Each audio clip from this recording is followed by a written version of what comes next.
বিচিত্র হতে পারে। সব সময় স্বপ্ন দেখতে থাকে যে কাল আমি এটা করব, কাল আমি ওটা শুরু করব, কাল আমি ওটা সম্পন্ন করব। এই যে কাল শব্দটা, এই কাল অত্যন্ত বিচিত্র এক শব্দ। আমরা সবসময় এটাকে আসতে দেখতে পাই, কিন্তু এটা আসাতে বর্তমানে পরিণত হয়। আবার আজ নতুন কাল দেখতে পাই, তার জন্য অপেক্ষা করি, যখন সেটা সামনে আসে বর্তমানে পরিণত হয়। এই কাল সবসময় একটা মিথ্যে সান্ত্বনা দেয় যে সে আসছে, কিন্তু সে কখনোই আসে না। যেটা আপনার হাতে রয়েছে তা হলো আজ, বর্তমান। তাই যা করার আছে, যা সম্পন্ন করতে চান, যা শুরু করতে চান, আজ করুন, বর্তমানে করুন। কারণ আজ আপনি যা করবেন সেটাই আপনার ভবিষ্যৎ নির্ধারিত করবে। ভবিষ্যতের বিষয় ভাবতে থাকলে ভবিষ্যৎ সুন্দর হবে না। আজ কর্ম করতে হবে। তাই আজ বর্তমানে জীবনযাপন করুন, কর্ম করুন, আর আমার সাথে ভালোবেসে বলুন, রাধা রাধা। অহংকার তো প্রকৃত অর্থে আমাদের ক্ষতিই করে। 2, কেউ যদি অপরাধ করেন, আপনার থেকে ক্ষমা না চান, তাহলে তাকে ক্ষমা করবেন না। ক্ষমা হলো অত্যন্ত অমূল্য, আর না চাইতেই কাউকে ক্ষমা দান করা এটা উচিত নয়। 3, যদি কেউ আপনার সাথে অনুচিত কিছু করেন, অপরাধ করেন, আর আপনার থেকে ক্ষমা চান, তাহলে তাকে ক্ষমা করে দিন। তাতে আপনার অন্তরের করুণাবোধ জাগ্রত হবে, প্রেম জাগ্রত হবে, আর তা আপনার জন্য শুভ হবে। 4, যদি আপনি নিজে কোনো অপরাধ করেন, তাহলে অবশ্যই ক্ষমা চাইবেন। তাতে আপনারই লাভ হবে। কিভাবে? সামনের ব্যক্তি আপনাকে ক্ষমা করুক বা না করুক, আপনার অন্তরের অহংকার ক্ষীণ হবে, আর এই মন আরো নির্মল হয়ে উঠবে। এই ক্ষমা অত্যন্ত অমূল্য, ভেবেচিন্তে একে ব্যবহার করুন, আর আমার সাথে ভালোবেসে বলুন, রাধা রাধা। একবার একজন গুরু তার শিষ্যদের পরীক্ষা নিচ্ছিলেন। উনি ওনার প্রত্যেক শিষ্যকে একটি করে পাখি দিয়ে বললেন সেই পাখির বলি দিতে হবে, কিন্তু এমন এক স্থানে যেখানে কেউ তাদের দেখতে পাচ্ছে না। প্রত্যেক শিষ্য নিজের যাত্রা শুরু করল। কেউ ঘন বনে প্রবেশ করল, কেউ অন্ধকার গুহায় প্রবেশ করল, কেউ দূরে কোনো পর্বতের শিখরে পৌঁছে গেল। যে মুহূর্তে দেখলো তাদের কেউ দেখতে পাচ্ছে না, তারা সেই বলি দিতে চেষ্টা করল। যেই বলি দিতে গেল, সেই পাখি আলোর কিরণে পরিবর্তিত হলো এবং লুপ্ত হয়ে গেল। একজন শিষ্য ছিল যে আবার গুরুর কাছে ফিরে এলো। সে বলল, ক্ষমা করবেন গুরুদেব, কিন্তু আমি এমন কোনো স্থান পেলাম না যেখানে কেউ আমাকে দেখতে পাচ্ছে না। অন্য কেউ না দেখতে পেলেও আমি নিজে দেখতে পাচ্ছিলাম, আমার অন্তর্মন দেখতে পাচ্ছিল। সেই শিষ্য বুঝতে পেরেছিল যে পরমাত্মার দৃষ্টি সবসময় তাকে দেখতে পাচ্ছে, আর ও কখনো অনুচিত কর্ম করতে পারবে না। আর শুধুমাত্র এই কারণে সেই শিষ্যই সেই পরীক্ষায় উত্তীর্ণ হল। আসুন আর আমার সাথে ভালোবেসে বলুন, রাধা রাধা। আমরা সবাই ফল খাই, কিন্তু আমাদের সেই ফলই প্রিয় হয় যে পরিপক্ক হয়ে ওঠে, যেটা নম্র হয়, আর যে ফল অনেক বেশি মিষ্টি আর সুস্বাদু হয়ে থাকে, যাদের রঙে বাহার দেখা যায়। সেইভাবে জীবনে আমরা নানান মানুষের সাথে পরিচিত হই, কিন্তু সেই মানুষই আমাদের মন ছুঁয়ে যায় যারা বিনম্র স্বভাবের, যাদের বাণী খুব মধুর, যাদের অন্তরে আত্মবিশ্বাসের একটা তেজ, একটা রং দেখা যায়।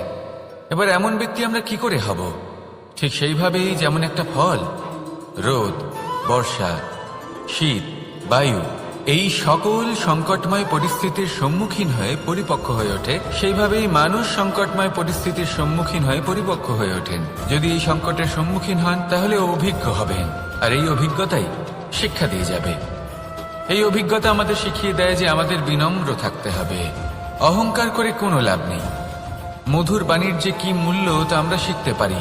এই অভিজ্ঞতাই আমাদের বুঝিয়ে দেয় যে উচিত অনুচিত কোনটা, আমাদের দৃষ্টিভঙ্গি তৈরি করে, আর এই দৃষ্টিভঙ্গি দ্বারা আত্মবিশ্বাস জাগ্রত হয়। সেই জন্য জীবনে কখনো বিপদ থেকে দূরে পালাবেন না, সেগুলোর সম্মুখীন হন, অভিজ্ঞতা লাভ করুন, তার থেকে শিক্ষা লাভ করুন, এইভাবেই পরিপক্ক হবেন। আসুন আমার সাথে ভালোবেসে বলুন, রাধা রাধা। মানুষ বর্তমানে নিজের জীবন অতিবাহিত করেন, কিন্তু তার জীবনে অতীতকাল এবং ভবিষ্যৎকাল এই দুটোরই সমান গুরুত্ব রয়েছে। অতীতকাল অতিবাহিত হয়ে গেছে এবং সেটা জীবিত থাকে আমাদের স্মৃতি হিসেবে, এবং ভবিষ্যৎ হলো সেটাই যেটা আমরা শুধুমাত্র কল্পনাই করতে পারি। এবার অতীতের কিছু স্মৃতি এমন থাকে যা আমাদের কাছে আনন্দময় হয় না, তা কটু হয়, দুঃখজনক হয়, যন্ত্রণাদায়ক হয়। আমরা যা কিছুই করি তা বদলে ফেলতে পারবো না, কিন্তু ভবিষ্যৎকাল সেটা আমরা রচনা অবশ্যই করতে পারি, যদি আজ আমরা শ্রেষ্ঠ কর্ম করি। যদি আজকের এই দিনটা আমরা আনন্দের সাথে অতিবাহিত করি, সুখের সাথে অতিবাহিত করি, এক একটা মুহূর্ত আমরা আনন্দ এবং ভালোবাসার সাথে অতিবাহিত করি, আপনার আজকের এই কর্ম আপনার ভবিষ্যৎ নির্ধারণ করবে। আজ আপনি যেভাবে জীবন কাটাবেন তা ভবিষ্যতে গিয়ে অতীতকালে পরিণত হবে, আর তখন আপনি এমন স্মৃতি খুঁজে পাবেন যেখানে আপনি প্রত্যেকটি মুহূর্ত প্রেম এবং আনন্দের সাথে অতিবাহিত করেছেন, এবং সেই স্মৃতি মধুর হবে। তাহলে আজ শ্রেষ্ঠ এবং উচিত কর্ম করুন, আপনি নিশ্চিত রূপে একটি উজ্জ্বল, শুদ্ধ, পবিত্র এবং আনন্দময় ভবিষ্যৎ লাভ করবেন। আসুন আমার সাথে ভালোবেসে বলুন, রাধা রাধা। এই সংসারে অনেক অনেক এমন জ্ঞানী আছেন যারা নিজের সমস্ত জীবন জ্ঞান অর্জন করতে অতিবাহিত করেছেন। এই সংসারে এমন কোনো বেদ নেই, কোনো পুরাণ নেই, কোনো শাস্ত্র নেই, কোনো ভাষা নেই যা ওনারা জানেন না। এমন কোনো বিষয় নেই যা নিয়ে ওনারা কোনো বক্তব্য রাখতে পারবেন না। কিন্তু আমরা এই সকল জ্ঞানীকে কি ভালোবাসতে পারি? এনাদের সকলকে সম্মান করতে পারি না। কারণটা কি? দেখুন, বেদ পড়া একটি আলাদা বিষয়, বেদনা বুঝতে পারা অন্য ব্যাপার। এবং বেদনা বোঝার জন্য, সেই জ্ঞান লাভ করার জন্য আপনাকে মন থেকে করুণা এবং প্রেমের সঠিক অর্থ বুঝতে হবে।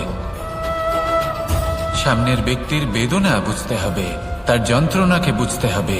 তারপর যে জ্ঞান আপনি অর্জন করেছেন বেদ থেকে, পুরাণ থেকে, শাস্ত্র থেকে, তা প্রয়োগ করে তার বেদনার নিবারণ করা, সেটা বেশি গুরুত্বপূর্ণ। সেই জন্য জীবনে শুধুমাত্র শাস্ত্র এবং বেদ পড়ে জ্ঞান অর্জন করতে সময় নষ্ট করবেন না। মন থেকে প্রেমের কি অর্থ সেই বিষয়ে জ্ঞান লাভ করার চেষ্টা করুন, করুণাও বুঝতে চেষ্টা করুন। একজন শ্রেষ্ঠ ব্যক্তি হয়ে উঠুন, আর আমার সাথে ভালোবেসে বলুন, রাধা রাধা।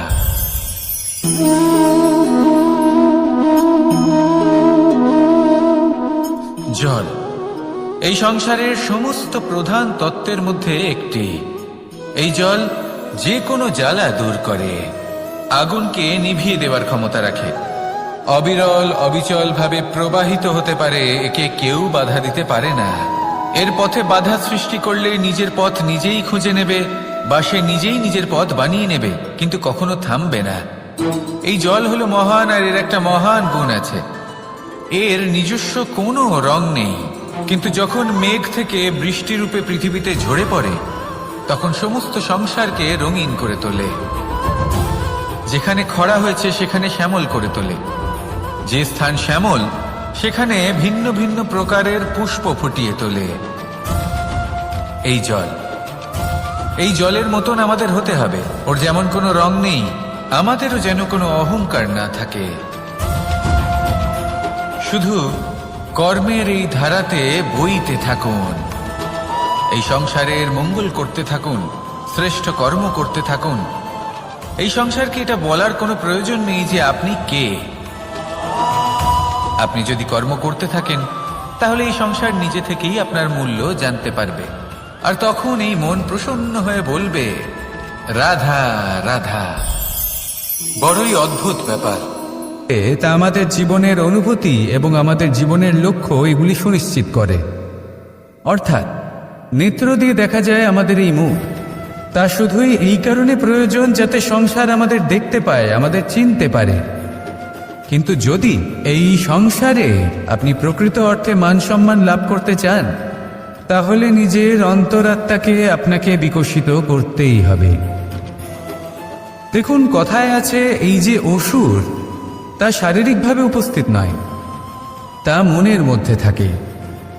যদি এই মন থেকে অসুরকে বের করে দেওয়া যায়, তাহলে শরীরে তা উপস্থিত থাকবেই না। তাই মনকে শুদ্ধ করুন আর আমার সাথে ভালোবেসে বলুন, রাধা রাধা। মানুষ যখনই একে অপরের সামনে নিজেদের হৃদয়ের ভাবনা প্রকাশ করে, তখন এক অত্যন্ত প্রভাবশালী মাধ্যম তারা ব্যবহার করে, যাকে ভাষা বলা হয়। এবার আমি দেখেছি যে একজন মানুষ অনেকগুলো ভাষাতেই নিপুণ। আমি এটাও দেখেছি যে মানুষ অনেকগুলো ভাষায় কথা বলে, কখনো কখনো অনেক ভাষা মিলিত করে তার প্রয়োগ করে, উচিত প্রকারে তাকে ব্যবহার করে না, না সেটাকে সম্মান করে, আর না ভাষাকে শুদ্ধ রাখে। আর এটা হলো অনুচিত। যদি ভাষাকে শুদ্ধ রাখেন, তাহলে ভাষা আপনার চরিত্রকে শুদ্ধ রাখবে, তা আপনার একাগ্রতা বাড়িয়ে তুলবে। এই প্রত্যেক ধ্বনিকে অনুভব করে যদি আপনি শব্দের উচ্চারণ করেন, ভাষাকে প্রয়োগ করেন, তাহলে আপনিও আনন্দ পাবেন, আর যিনি শুনছেন সেই ব্যক্তির কানেও মধুর শব্দ বাজবে। তাই মনে রাখবেন, যে ব্যক্তি ভাষার পবিত্রতাকে সম্মান করে, তাকে সংসারও সম্মান করে। ভাষাকে শুদ্ধ এবং পবিত্র রাখুন, তাহলে ভাষা আপনার চরিত্রকেও শুদ্ধ এবং পবিত্র রাখবে। আর এই মন সুপ্রসন্ন হয়ে বলবে, রাধা রাধা। এ হলো রামায়ণের সময়কালের কথা। সেতু নির্মাণ করার কাজ চলছিল। সমস্ত বানর সেনা এই কাজে নিযুক্ত হয়েছিলেন। বড় বড় পাথর তুলে নিয়ে এই বানর সেনা সমুদ্রে ফেলছিলেন। এই কাজ চলছিল। এমন সময় ছোট্ট একটা কাঠবিড়ালি এলো। ছোট ছোট মাটির ডেলা হাতে নিয়ে সাগরের কাছে যাচ্ছিল, আর বড় বড় পাথরের পাশে রেখে দিচ্ছিল, যথাসম্ভব সেখানে রেখে আসছিল। সারা দিন ধরে সে এই পরিশ্রম করেই যাচ্ছিল। এবার শ্রীরাম তার এই কাজ দেখতে পেলেন। সেই ছোট্ট কাঠবিড়ালিটিকে নিজের হাতে তুলে নিলেন এবং অত্যন্ত ভালোবেসে তার পিঠে হাত বুলিয়ে দিলেন। কথায় আছে যে কাঠবিড়ালির পিঠে যে দাগ আছে, সেই 3টি দাগ এসেছে শ্রীরামচন্দ্রের 3 আঙুলের থেকে। যে কাজ আপনি করছেন তাতে সমস্ত শক্তি প্রয়োগ করুন, যতটা আপনার সামর্থ্য রয়েছে, যতটা আপনার প্রতিভা রয়েছে, সম্পূর্ণভাবে উৎসর্গ করে দিন। ঠিক এমনভাবে কর্ম করুন। সেই কাঠবিড়ালি কিন্তু তাই করেছিল। সেই জন্য শ্রীরামের সাথে সেও সেই কাহিনীতে অমর হয়ে গেছিল। সম্পূর্ণ শক্তি প্রয়োগ করুন, সম্পূর্ণ সামর্থ্যের সাথে কর্ম করুন, কারণ এটাই হলো শ্রেষ্ঠ পথ কোনো কর্ম করার। আসুন আমার সাথে ভালোবেসে বলুন, রাধা রাধা। স্বরূপ কোনো পাখিকে দেখুন, সে গাছের ডালে বসে এবং সেখানেই বিশ্রাম করে, কিন্তু পড়ে না। কেন? কারণ ওর বিশ্বাস যে যে শাখার উপরে ও বসে আছে সেটাই হলো ওর বাসস্থান। যদি আপনি বিশ্বাস করেন, তাহলে আপনি পাথরের মধ্যেও ভগবান দর্শন করতে পারবেন। আর যদি বিশ্বাস না থাকে, তাহলে যদি ভগবান সামনে দাঁড়িয়েও থাকে, তবেও আপনার বিশ্বাস হবে না। তাই বিশ্বাস করতে শিখুন। এই বিশ্বাসের আধারেই আপনি সেই সব কিছু পাবেন যা আপনি পেতে চাইছেন। আসুন আমার সাথে ভালোবেসে বলুন, রাধা রাধা। গুরু, যিনি পথ দেখান, আমাদের জীবনে অত্যন্ত গুরুত্বপূর্ণ, অত্যন্ত আবশ্যক। কিন্তু কিছু মানুষ মনে করেন যে গুরুর কোনো প্রয়োজন নেই, কারণ এই সমগ্র জ্ঞান মানুষের অন্তরেই নিহিত রয়েছে। এবার প্রশ্ন এটাই, যদি সমস্ত জ্ঞান মানুষের অন্তরে নিহিত থাকে, তাহলে গুরুর কি প্রয়োজন? আর যারা আজ পর্যন্ত গুরুকে মেনে এসেছেন, তারা কি অনুচিত করেছেন? এর উত্তর আমি আপনাকে দেব একটা উদাহরণ দ্বারা। একটা কাঠ যা জ্বলনশীল, জ্বলনের ঊর্জা তার অন্তরে নিহিত রয়েছে, কিন্তু তার জ্বলনের জন্য বাইরে থেকে একটা অনুঘটকের প্রয়োজন হয়। এই অনুঘটকই হলেন আপনার গুরু। উত্তাপ, যা একটা কাঠকে জ্বালাতে পারে, সেই উত্তাপ হলো গুরুর প্রচেষ্টা। যদি সেই গুরুই না থাকে, তার প্রচেষ্টাই না থাকে, তাহলে সেই সমস্ত জ্ঞান যা মানুষের অন্তরে নিহিত তা ব্যর্থ হয়ে যাবে। যদি আপনার সাথে আপনার গুরু থাকেন, আপনার পথ প্রদর্শন করেন, আপনার অন্তরের জ্ঞানকে বাইরে নিয়ে আসতে পারেন, তাহলে তাকে সম্মান করুন আর আমার সাথে ভালোবেসে বলুন, রাধা রাধা। असतो मा सद्गमय, तमसो मा ज्योतिर्गमय, মৃত্যুর্মা মৃতঙ্গময়। জ্ঞান সেটাই যা অসত্য থেকে সত্যের পথে চালিত করে। প্রকাশ সেটাই যা অন্ধকার থেকে আলোর পথে নিয়ে আসে। জীবন সেটাই যা মৃত্যু থেকে অমরত্বের পথে নিয়ে যায়। এবার এই তিনটে, জ্ঞান, জীবন এবং প্রকাশ, একই রকম।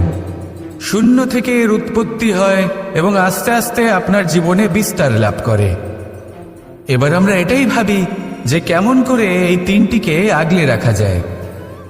এর উত্তর হলো, এদের আগলে রাখার প্রয়োজনই নেই, ভাগ করে দিতে হবে। কোনো বৃক্ষকেই দেখে নিন, একটি বৃক্ষ অনেক বছর ধরে বেঁচে থাকে। কেন? কারণ সে ভাগ করে দিতে জানে। সে নিজের বীজ ছড়িয়ে দেয়, এই ধরিত্রীতে দেয়, সেই বীজ যা অঙ্কুরিত হয়ে এক নতুন বৃক্ষকে জন্ম দেয়। শুধু ছড়িয়ে দিয়ে একটি বৃক্ষ জীবন দান করতে পারে।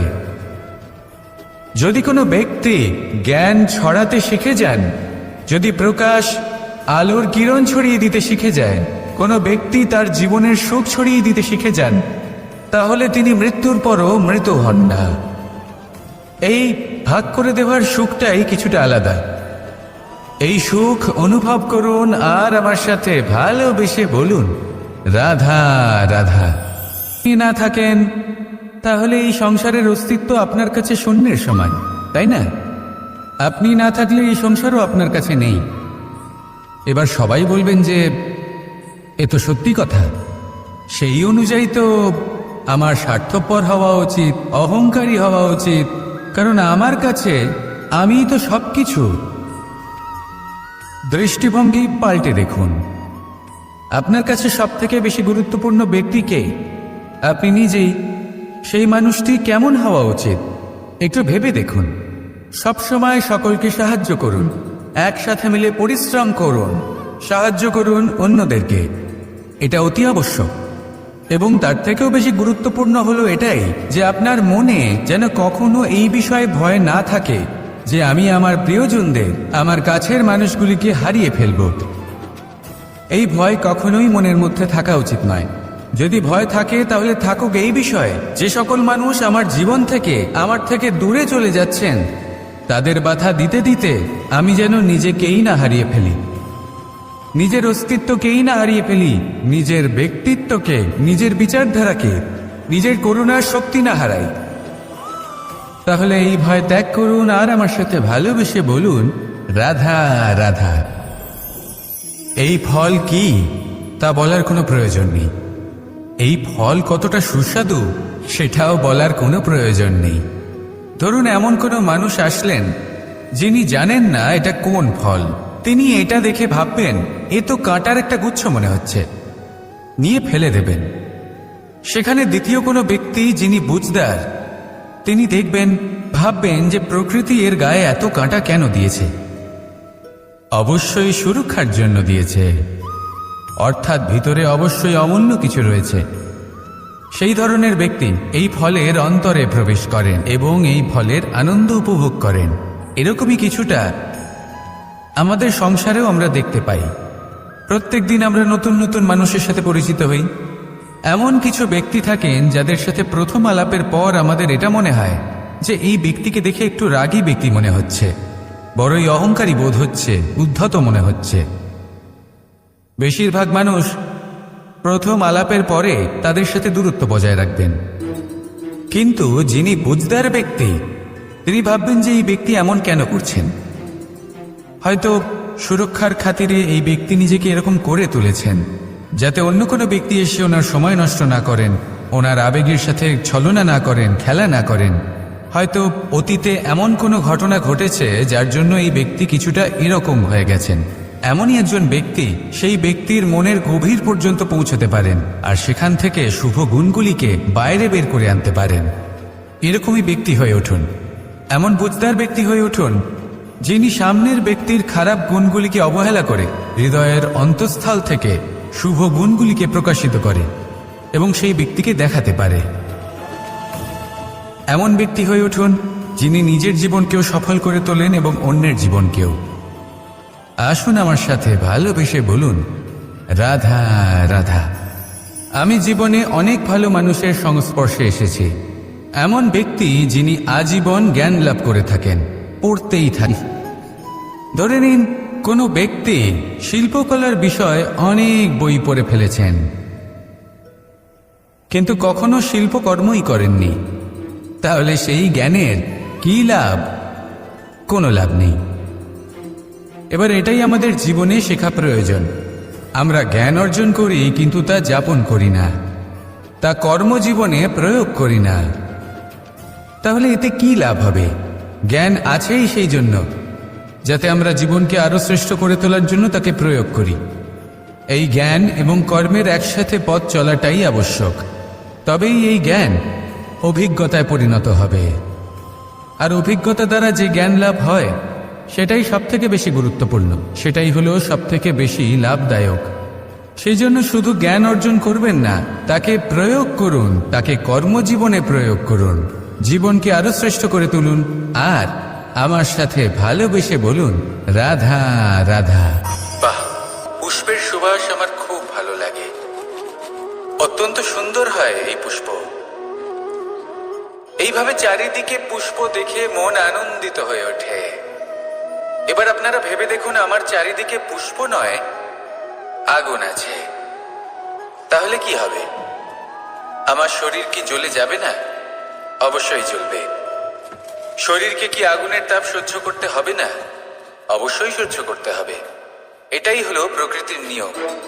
এই নিয়ম কিন্তু আমরা সবাই জানি, কিন্তু আমাদের মধ্যে বেশিরভাগ মানুষ এই বিভ্রান্তি নিয়ে বাঁচি যে এই যে প্রকৃতির নিয়ম তা আমার উপর প্রযোজ্য নয়। তা কিন্তু নয়।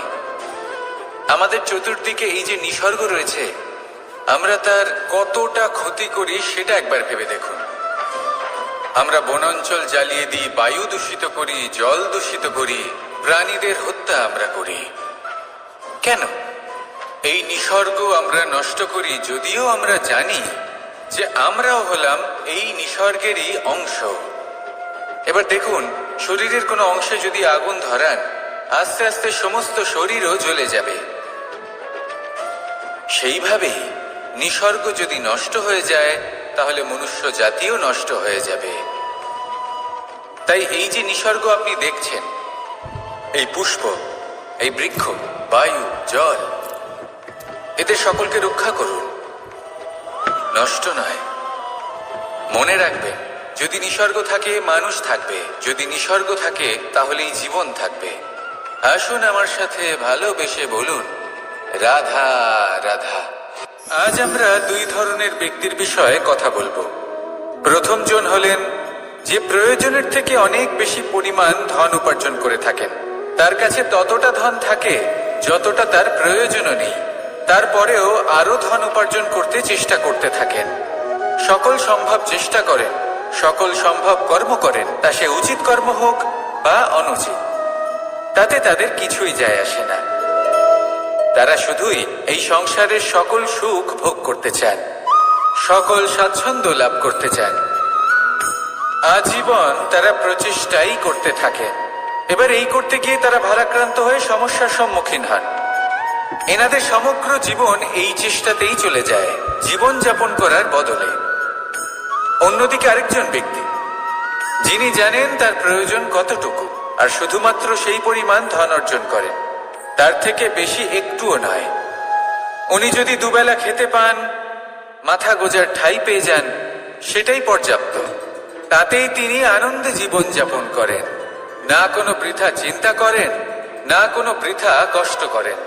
এবার আমি আপনাদের জিজ্ঞেস করব, এই দুই ব্যক্তির মধ্যে আপনি কোন ব্যক্তি হতে চাইবেন? বেশিরভাগ মানুষ এটাই বলবেন যে আমরা সেই দ্বিতীয় মানুষ হতে চাই যারা সন্তুষ্ট। কিন্তু যদি মন দিয়ে দেখেন, আপনিও সেই কর্মই করছেন যা প্রথম ব্যক্তি করেন। আপনারা সবসময় চেষ্টা করে চলেছেন, এটাও লাভ করতে হবে, ওটাও লাভ করতে হবে, আমার এটারও প্রয়োজন, ওটারও প্রয়োজন। আপনি অনেক কিছু লাভ করেছেন, কিন্তু প্রশ্ন এটাই যে আপনার কি সেই সবকিছুর প্রয়োজন রয়েছে? এর উত্তর আপনার অন্তর্মনে রয়েছে। আপনার মন জানে যে আপনার প্রয়োজন কতটুকু। সেখানে গিয়ে দেখুন। সন্তুষ্টি মানুষকে আনন্দ দেয়। মানুষ যতটা সন্তুষ্ট হবে ততটাই সে আনন্দ লাভ করবে। এবার আপনাকে এই সিদ্ধান্ত নিতে হবে যে আপনি কখন আর কোথায় সন্তুষ্টি লাভ করবেন, কত কিছু লাভ করার পরে সন্তুষ্ট হবেন। এই উত্তর আপনি মন থেকে পাবেন। এই সমাজের চাহিদায় জড়িয়ে নিজেকে বিভ্রান্ত করবেন না। নিজের অন্তরের এই মিথ্যে অহংবোধকে প্রশ্রয় দিতে গিয়ে যদি আপনি এরকম কাজ করতে থাকেন, তাহলে জীবনযাপন কখন করবেন? থেমে যান, শান্ত হয়ে যান, নিজের অন্তর মনে নিমজ্জিত হয়ে দেখুন যে সন্তুষ্টি কোথায়। এই সন্তুষ্টি লাভ করুন। এই মন প্রসন্ন হয়ে বলবে, রাধা রাধা। যত শক্তিশালী এই মন, তত শক্তিশালী এই শরীরও। এই যে আমাদের শরীর, এটা আসলে কি? এ হলো একটা রথের মতো। আর একটা রথ ততক্ষণ চলতে পারবে না যতক্ষণ না তাকে কোনো সারথি চালাবে। এই মন হলো শরীরের সারথি। এবার ভাবুন, যদি এই সারথি শক্তিহীন হয়, দুর্বল হয়, তাহলে এই রথের কি হবে? এটা উচিত পথে চলতে পারবে না, উচিত গতিতে চলতে পারবে না, মন মতো স্থানে এটা পৌঁছতেও পারবে না। সেই জন্য মনের শক্তি অত্যন্ত প্রয়োজনীয়। এবার মনের শক্তি আমরা কোথা থেকে লাভ করি? দৃঢ়তার শক্তি থেকে। এবার এই শক্তি আমরা কিভাবে বাড়াতে পারি? আমরা প্রতিদিন কিছু নতুন স্থির করি, কিছু ছোট, কিছু বড়। আর যেই আমরা নতুন কিছু পূর্ণ করি, আমাদের মনের শক্তি বেড়ে যায়। আর যদি পূর্ণ না করতে পারি, মনের শক্তি কমে যায়। একটা দেওয়ালের মতো ছোট ছোট ছোট ছোট শিলা আমরা একটার পর একটা স্থাপন করে একটা দেওয়াল তৈরি করি। এতগুলো পাথর যখন একত্রিত হয়ে যায়, তখন এমন এক দেওয়াল তৈরি হয় যাকে ভাঙা প্রায় অসম্ভব হয়ে দাঁড়ায়। সেরকমই হয় মন এবং দৃঢ়তা। ছোট ছোট কাজ করে নিজের লক্ষ্য পূর্ণ করুন। এই লক্ষ্য যদি পূর্ণ হয়, তবে মনের শক্তি বাড়বে।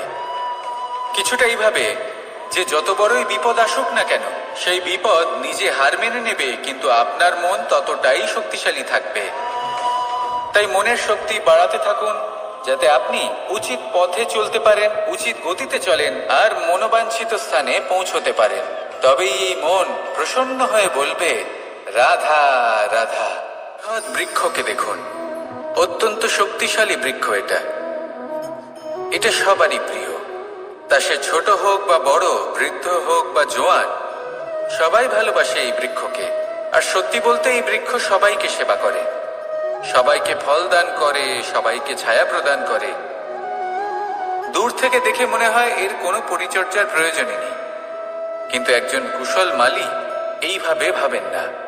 তিনি সময় অন্তরে খুব খুঁটিয়ে এই গাছ নিরীক্ষণ করেন, দেখতে থাকেন। যদি কোনো এমন শাখা থাকে যা রোগগ্রস্ত, তাহলে সেটা কেটে আলাদা করে দেন। যদি এমন কোনো শাখা থাকে যা মৃত, তাহলে সেটা আলাদা করে দেন। আর এইভাবে উপযুক্ত দেখাশোনা করার কারণেই এই বৃক্ষ এইভাবে সুস্থ হয়ে থাকে, সতেজ হয়ে থাকে, সবার সেবা করতে থাকে। আপনাকেও নিজের সাথে সেটাই করতে হবে। নিজের জন্য আপনাকে একজন কুশল মালী হয়ে উঠতে হবে। রক্ষা করতে হবে নিজের শরীরের, নিজের মনের।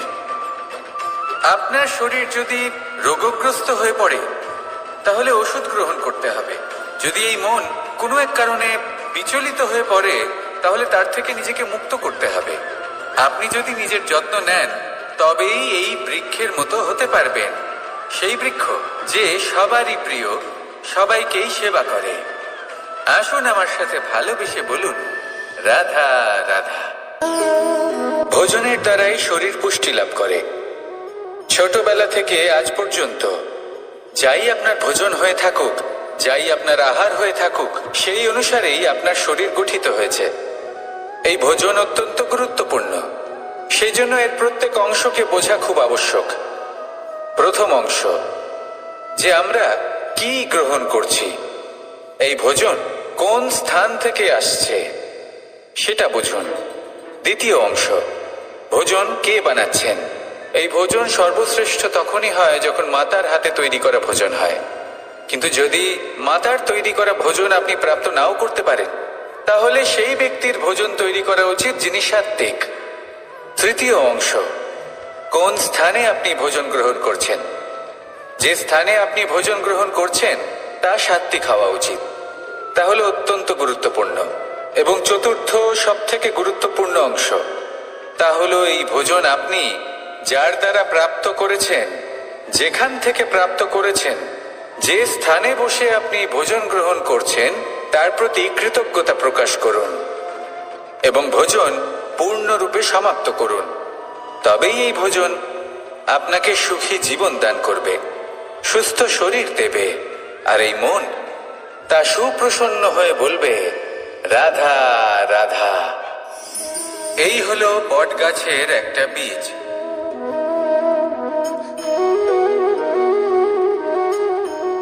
চলুন এটা রোপণ করা যাক, একটু জল দেওয়া যাক। এবার এখানে একটা বিশাল বটবৃক্ষ উৎপন্ন হবে। কিন্তু কিভাবে? এতে কে সাহায্য করবে? এটা সম্ভব কে করে দেখাবে? প্রকৃতি। আগে হ্যাঁ, এই সংসারে যা কিছু উৎপন্ন হয়, যা কিছু নষ্ট হয়, তার জন্য প্রকৃতি দায়ী হন।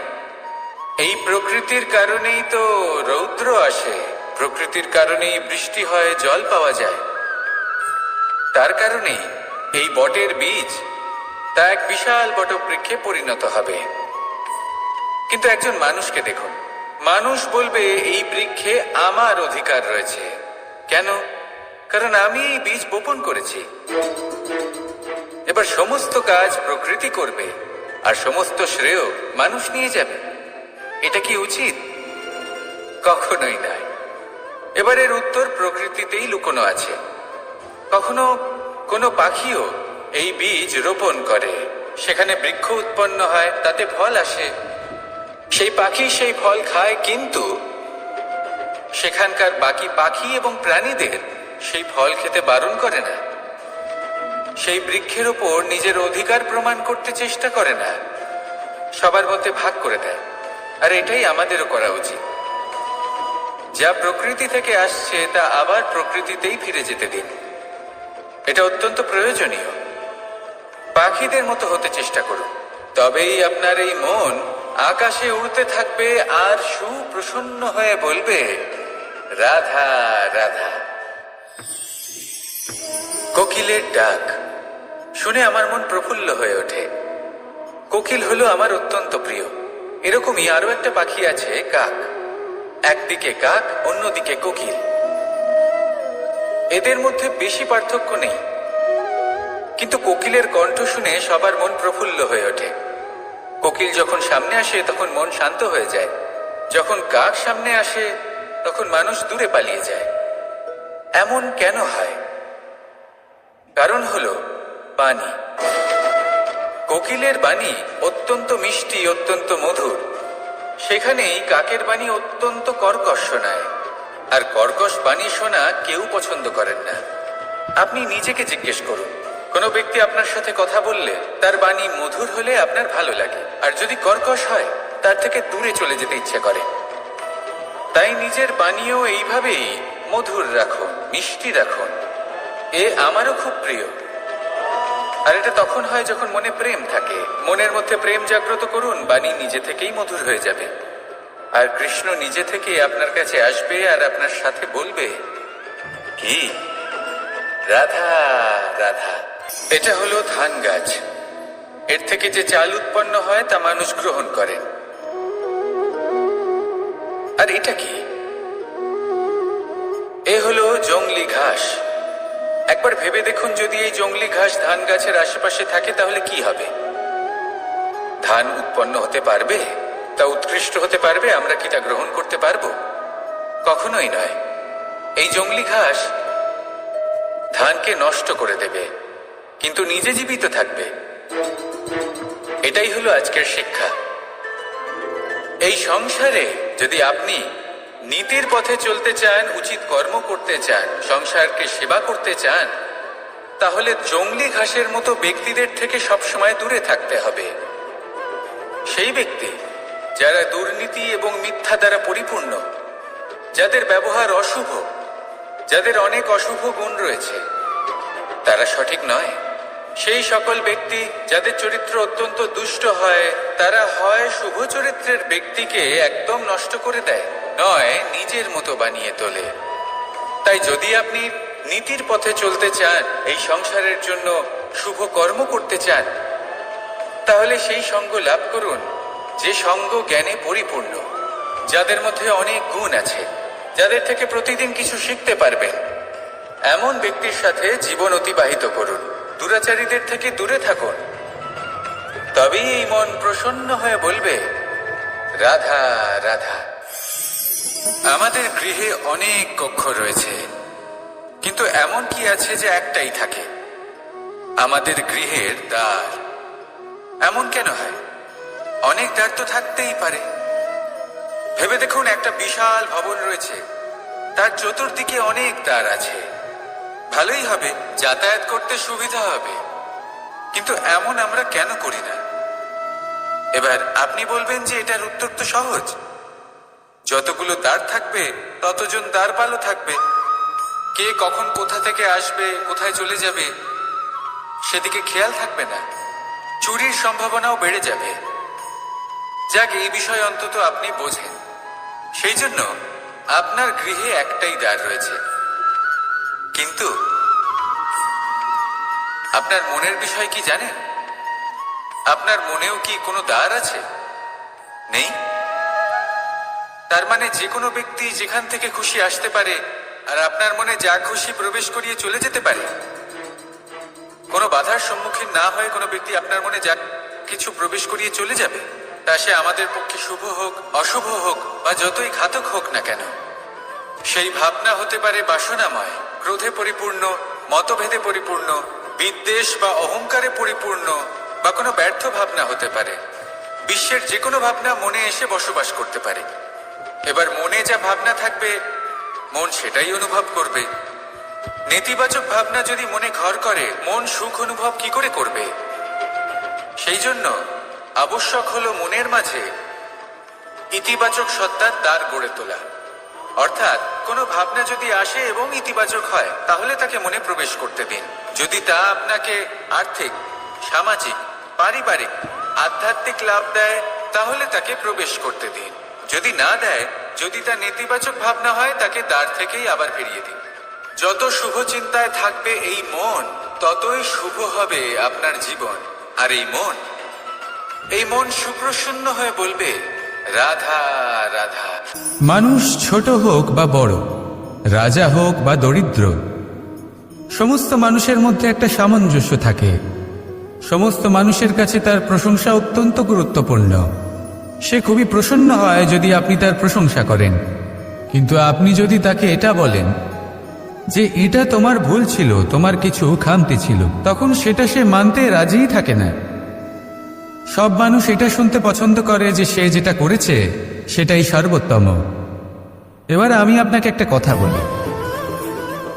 এই হলো নিন্দা, এই হলো প্রশংসা, আর এই হলো সত্য, যা সবার থেকে উচ্চস্থানীয়। সেই জন্য মানুষ আয়না দেখে। আয়না তাকে তার সৌন্দর্য দেখায় না, তাকে দেখায় যা সত্য, যাতে মানুষ আরো সুন্দর হওয়ার চেষ্টা করতে থাকে। তাই আয়না অত্যন্ত গুরুত্বপূর্ণ সত্যকে জানার জন্য। জীবনে নিন্দুকের মাহাত্ম্য প্রশংসকের মাহাত্ম্যের থেকে অনেক বেশি। কেন? কারণ তারা আপনাকে আপনার খামতি দেখায়, আপনার ভুলগুলো বুঝিয়ে দেয়। আপনাকে একটা সুযোগ দেয় নিজেকে শুধরে নিতে, নিজেকে আরো শ্রেষ্ঠ করে তুলতে, যা প্রশংসক করতে পারে না। তাই জীবনে যদি কখনো নিন্দা করা হয়, তাকে ভালোবেসে গ্রহণ করুন, ধন্যাত্মক রূপে গ্রহণ করুন। যদি নিজেকে কোনো শিক্ষা দেওয়া সম্ভব হয় তাহলে অবশ্যই দিন।